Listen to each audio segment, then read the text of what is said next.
Je suis un ancien de la navale, hein. Je suis plongé dedans, j'avais 15 ans, 14-15 ans, comme apprenti traceur de coque. Et après dessinateur, jusqu'à 88. Oui, 88. J'ai été terminé à Saint-Nazaire jusqu'en 2000. Alors, André Perron, j'étais enseignant, donc, par le biais de tout ce qui est patrimonial, j'ai été amené à travailler avec les anciens de la navale à la préservation des traces industrielles liées à ce site-là des anciens chantiers navals.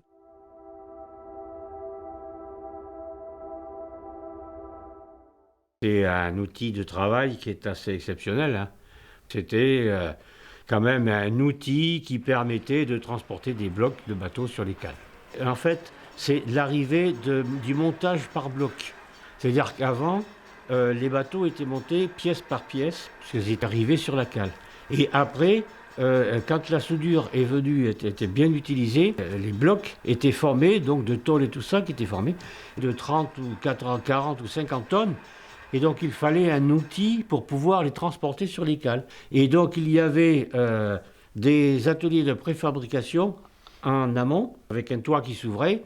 Et donc les blocs étaient faits dans ces ateliers-là. Et puis quand le bloc était fini, la grue venait, on ouvrait le toit, et puis hop, le bloc était mis sur la cale.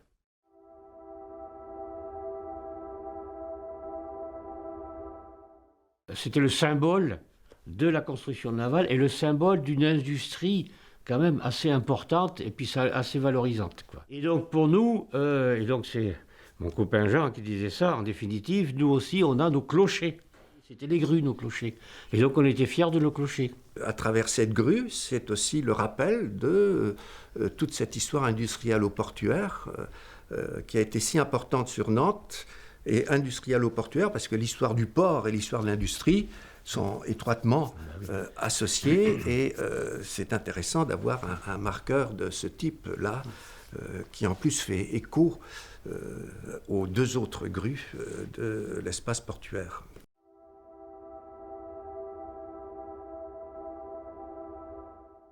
Nantes est un espace industriel important, le plus important quasiment de la région là. Et donc cet espace industriel fait que elle a drainé, la ville a drainé des milliers et des milliers d'ouvriers de toute corporation, voilà. Et donc c'est une ville industrielle. Et c'est quand même, lorsqu'il y a eu des manifestations dans les années antérieures et tout ça, Nantes était un marqueur par rapport à la révolte donc, des ouvriers dans tout l'Ouest et même plus largement. L'industrie de la construction navale, vieille quand même de plus de 2000 ans, il ne faut quand même pas l'oublier, c'est qu'on a retrouvé plus de 250 chantiers depuis l'an zéro presque, hein, tout le long de la Loire sur Nantes. Et donc c'est quand même une marque indélébile de la ville de Nantes, quoi. La ville de Nantes, c'est les chantiers, c'est la navale, c'est la Loire. Tous ceux qui sont à l'intérieur des décisions municipales et tout ça en étaient aussi conscients, quoi. Et donc c'est pour ça qu'on s'est bagarré à la fois pour le site, pour ce bâtiment, pour les cales, pour la grue, et ça a été quand même assez accepté. Il n'a jamais été question d'emblée de démolir la grue, c'est-à-dire qu'à partir du moment où le travail mené par les associations et puis aussi la réflexion conduite par les élus sur ce site ont progressé, eh bien, très vite, il est apparu que le sort de la grue ne pouvait pas être séparé de la préservation des autres traces. Et du coup, la municipalité elle-même a très vite été convaincue qu'à partir du moment où elle acceptait de conserver un certain nombre de traces, la grue inévitablement en faisait partie. Ce qui a compté beaucoup aussi, c'est la mobilisation et des anciens de la navale et aussi d'un certain nombre d'associations qui se sont également regroupées avec les anciens de la navale pour créer aussi un rapport de force favorable à la préservation des traces sur le site et aussi pour faire un certain nombre d'animations sur le site, c'est-à-dire faire en sorte qu'il continue à se passer quelque chose sur le site et que, à travers ces animations sur le site, il y ait progressivement une prise de conscience de l'intérêt que représentaient ces traces-là sur le site de la Prairie au Duc.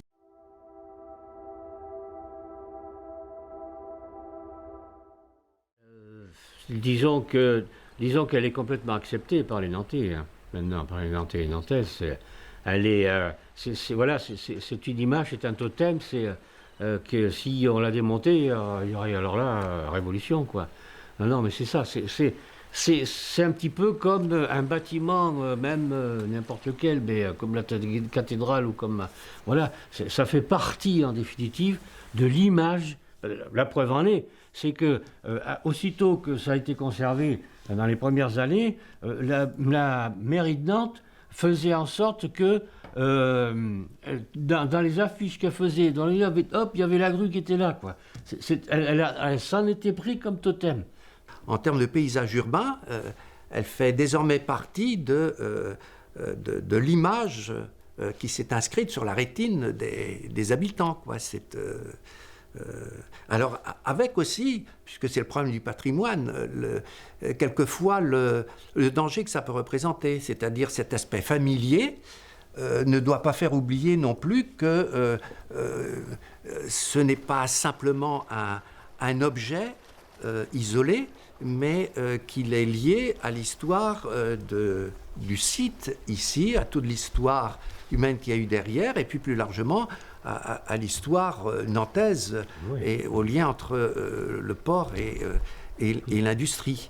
D'où l'intérêt aussi de faire des visites commentées du site, oui, ce que fait la Maison des Hommes et des Techniques ici, de rappeler qu'un objet patrimonial, si on le coupe de son environnement, il perd également du sens. Alors évidemment, on peut en faire simplement un bel objet architectural, mais il perd une partie de son sens si on l'isole et on le coupe un peu de tout ce qu'il y a autour et de toute l'histoire auquel il est lié.